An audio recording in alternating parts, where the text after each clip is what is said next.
Hello दोस्तों, नमस्कार। स्वागत है आपका शिखा मैम जीएस यूट्यूब प्लेटफॉर्म पर।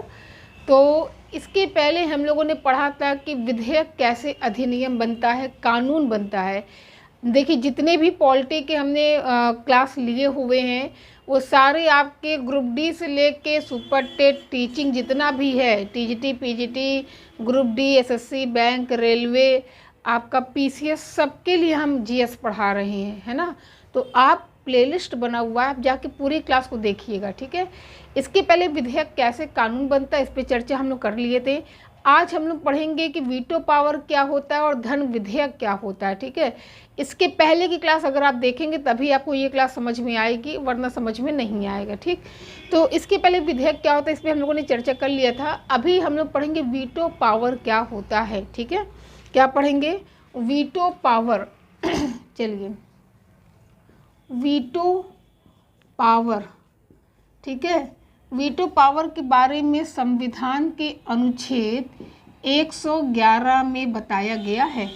वीटो पावर को हिंदी में कहते हैं आंतरिक शक्ति, है ना, इंटरनल पावर। वीटो पावर पूरे भारत में केवल एक ही व्यक्ति के पास है और वो है भारत के राष्ट्रपति, ठीक है। अब वीटो पावर क्या होता है ये समझिए। जब किसी बिल को हिंदी में विधेयक कहते हैं, अंग्रेजी में बिल कहते हैं। बिल का मतलब होता है कानून का प्रारूप या ढांचा, है ना। पिछली क्लास जरूर देख लीजिएगा जाके। तो किसी कानून के प्रारूप को बिल कहा जाता है जब बिल पे दोनों सदन पास कर दे, राष्ट्रपति के पास भेजा जाए, उसके बाद क्या होता है उसमें बिल, उसके बारे में हम आप पढ़ेंगे, ठीक है। तो समझिएगा, वीटो पावर की बात मुख्यतः 3 प्रकार के होते हैं। नंबर 1 होता है अत्यंतिक वीटो। क्या होता है? अत्यंतिक वीटो, ठीक है। अत्यंतिक वीटो का मतलब होता है जब किसी बिल पर राष्ट्रपति सहमति ना दे, ठीक है। तो अत्यंतिक वीटो कहलाता है। क्या कहलाता है? अत्यंतिक वीटो कहलाता है। अभी हम समझाएंगे, पहले आप लिख लीजिए, ठीक है। फिर नंबर 2 है निलंबनकारी वीटो। ये निलंबनकारी वीटो क्या होता है ये समझिए। जब किसी विधेयक बिल एक ही है, विधेयक पर राष्ट्रपति सहमति ना दे,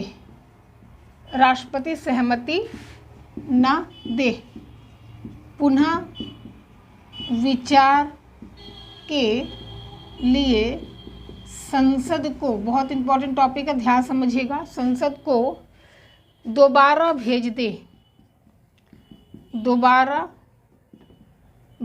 दे और संसद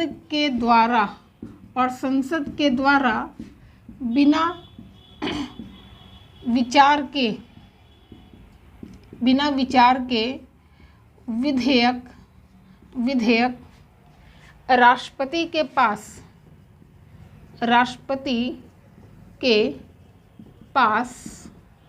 भेजा जाए तो राष्ट्रपति सहमति देने के लिए बाध्य होते हैं, ठीक है। नोट करिए तो समझाएं, समझिएगा। अत्यंतिक वीटो में क्या होता है? कोई बिल राष्ट्रपति के पास में जाए, है ना। राष्ट्रपति ना तो हाँ बोल रहा है ना बोल रहा है, अपने पास रखा हुआ है और संसद के लोग दोबारा उस बिल को नहीं भेजे राष्ट्रपति के पास, तो मतलब बिल का अस्तित्व खत्म हो गया, बात खत्म हो गई, राष्ट्रपति ने सहमति नहीं दिया, बिल कौन सा हो गया? अत्यंतिक वीटो हो गया, ठीक है। अब कोई बिल राष्ट्रपति के पास में जाए और राष्ट्रपति सहमति ना दे दोबारा संसद को फिर से भेज दे कि भैया लो विचार कर लो आप, ठीक है। अब दोबारा संसद के पास भेजा गया और संसद के लोगों ने क्या किया, विचार नहीं किया, बिना विचार के ही राष्ट्रपति के पास दोबारा फिर से भेज देंगे। तो कहा जाता है कि राष्ट्रपति की आज्ञा का निलंबन हुआ, इसे निलंबनकारी वीटो कहा जाता है, ठीक है।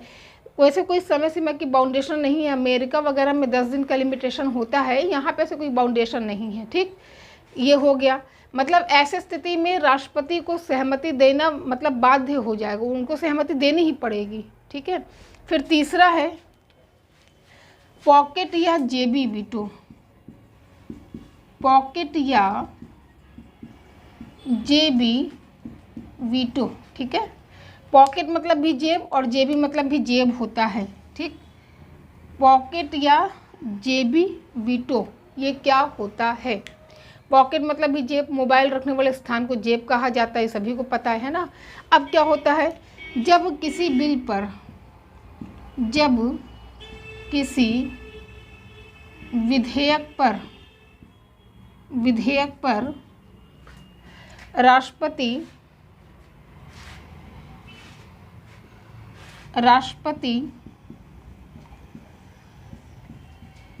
सहमति ना दे, अपने पास रख ले, तो पॉकेट वीटो कहलाता है। क्या कहलाता है, पॉकेट वीटो कहलाता है ना। एक बार ऐसा इसका इस्तेमाल किया गया था, कब, ये समझिए। इसका इस्तेमाल किया गया था 1986 में, ज्ञानी जैल सिंह ने डाक संशोधन विधेयक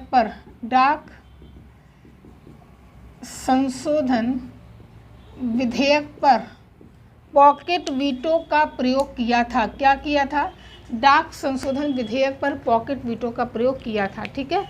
अब समझिए वीटो पावर के बारे में, वीटो पावर को हिंदी में आंतरिक शक्ति कहते हैं, इसके बारे में अनुच्छेद 111 में बताया गया है, ठीक है। वीटो पावर मुख्यतः 3 प्रकार के होते हैं, अत्यांतिक, निलंबनकारी, पॉकेट, है ना। अत्यांतिक का मतलब होता है कि जब कोई बिल राष्ट्रपति के पास में जाए, वो सहमति नहीं दे रहे हैं ना तो मना कर रहे हैं, उन्हीं के पास रखा है, तो उसे अत्यांतिक वीटो कहा जाता है, ठीक है।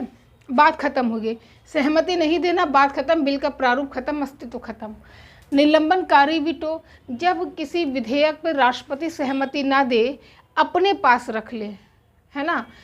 और जब किसी विधेयक पर राष्ट्रपति सहमति ना दे, उसे अपने पास न रखे, पुनः विचार के लिए दोबारा फिर से राष्ट्रपति के पास में भेजा जाए, तो ऐसी स्थिति में दोबारा फिर से कहाँ भेजा जाए, संसद के पास। यहाँ पे देखिए, पुनः विचार के लिए किसे भेजा जाएगा, संसद के पास भेजा जाएगा, ठीक है।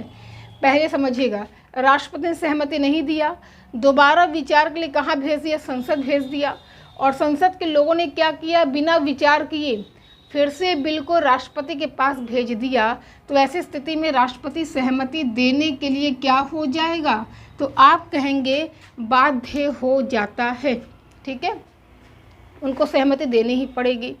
फिर तीसरा है पॉकेट या जेबी वीटो। पॉकेट मतलब जेब, है ना। जब किसी विधेयक पर राष्ट्रपति सहमति ना दे, सहमति नहीं दे रहे हैं, मना भी नहीं कर रहे, अपने पास रखे हैं, तो इसका मतलब होता है कि राष्ट्रपति ने पॉकेट वीटो का प्रयोग कर लिया। 1986 में ज्ञानी जैल सिंह राष्ट्रपति थे, इन्होंने डाक संशोधन विधेयक पर पॉकेट वीटो का प्रयोग किया था। यह प्रश्न कई बार पूछा गया है, बल्कि इस टॉपिक से सबसे ज़्यादा पूछे जाने वाला प्रश्न यही है ना। नोट कर लीजिए, फिर हटाए, फिर आगे बात करें।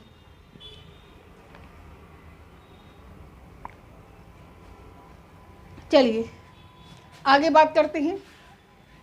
हो गया ना, ये स्क्रीनशॉट ले लिया करिए। अब हम लोग बात करेंगे मोस्ट इम्पॉर्टेंट टॉपिक आज का है, क्या है, धन विधेयक, ठीक है।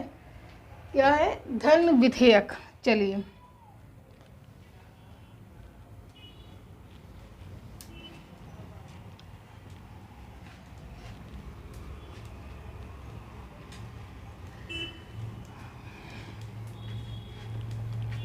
हेडिंग डालेंगे धन विधेयक, मनी बिल। ये पिछली बार आपके सुपर टेट में आया हुआ है, पीसीएस में भी आया हुआ प्रश्न है, यहाँ से प्रश्न आए तो हो ही नहीं सकता ऐसा। अब समझिए, धन विधेयक, धन विधेयक को इंग्लिश में कहते हैं मनी बिल, है ना।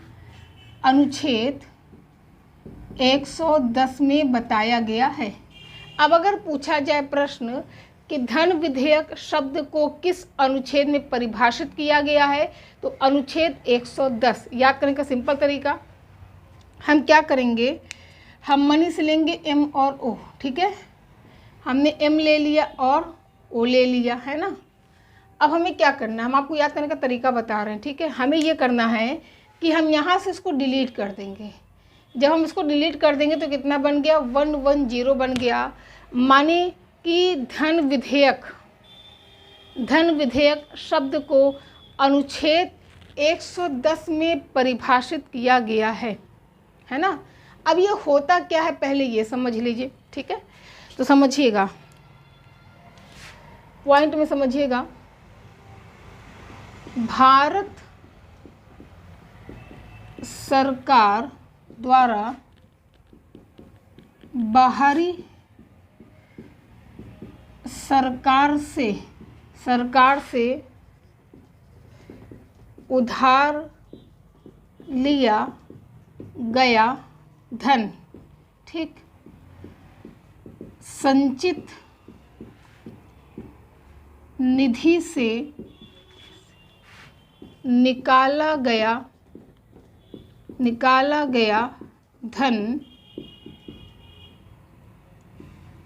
धन विधेयक कहलाता है।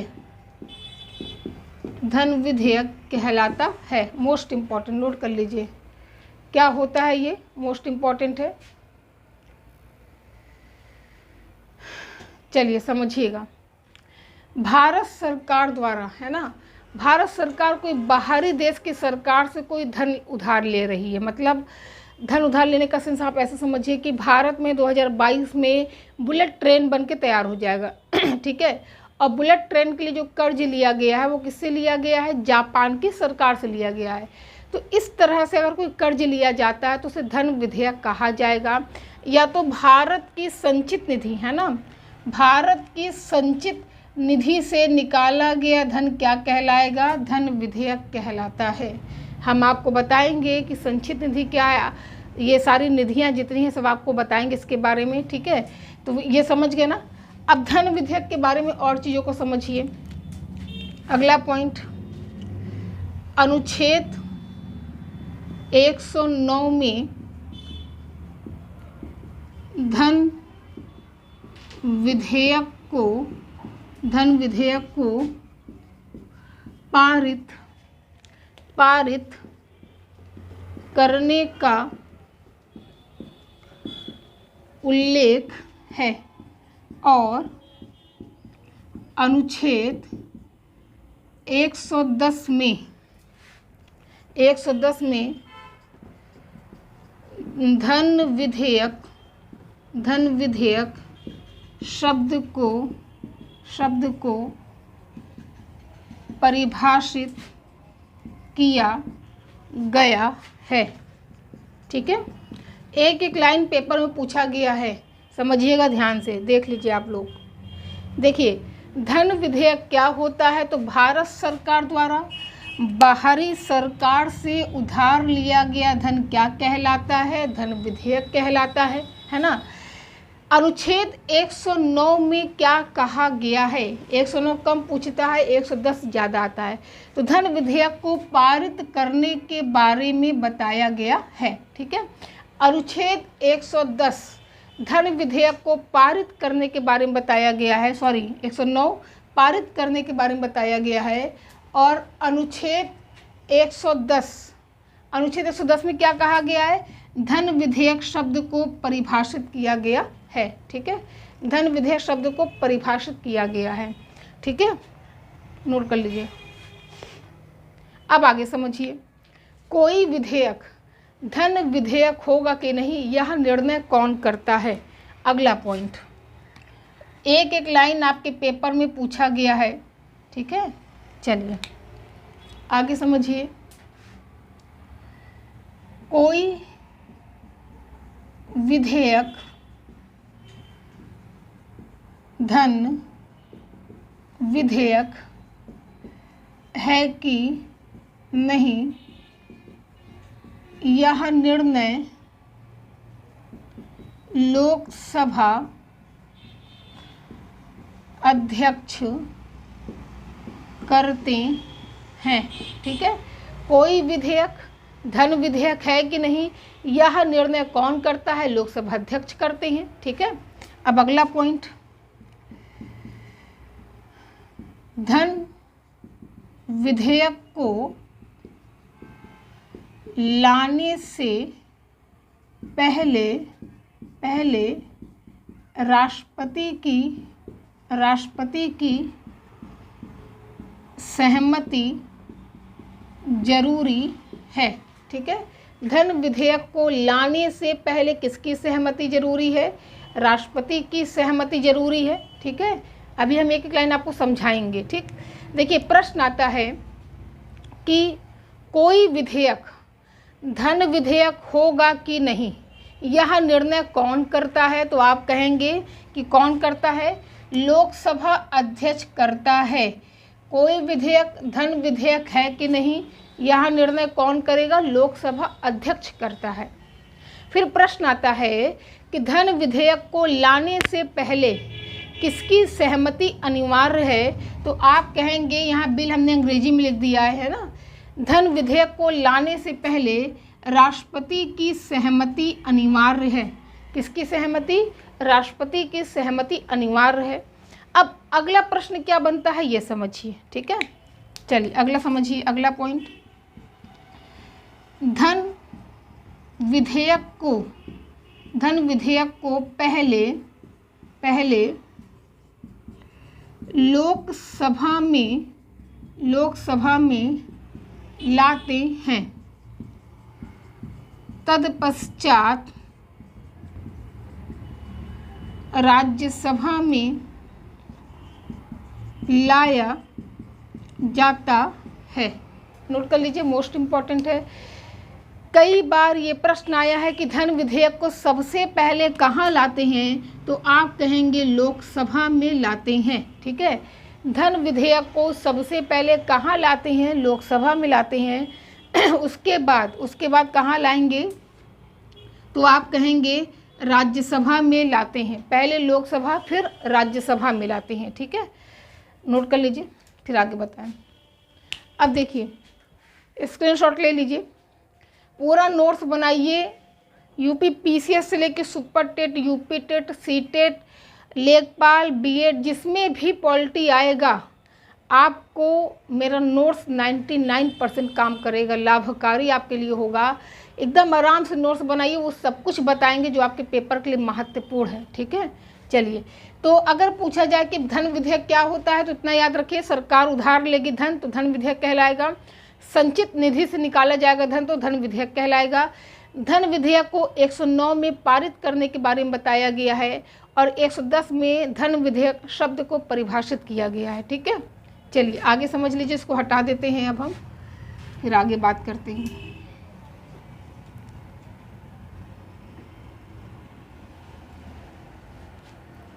अब देखिए,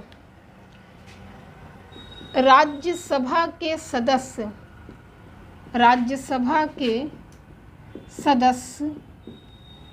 धन विधेयक को 14 दिन तक रोक सकते हैं, ठीक है।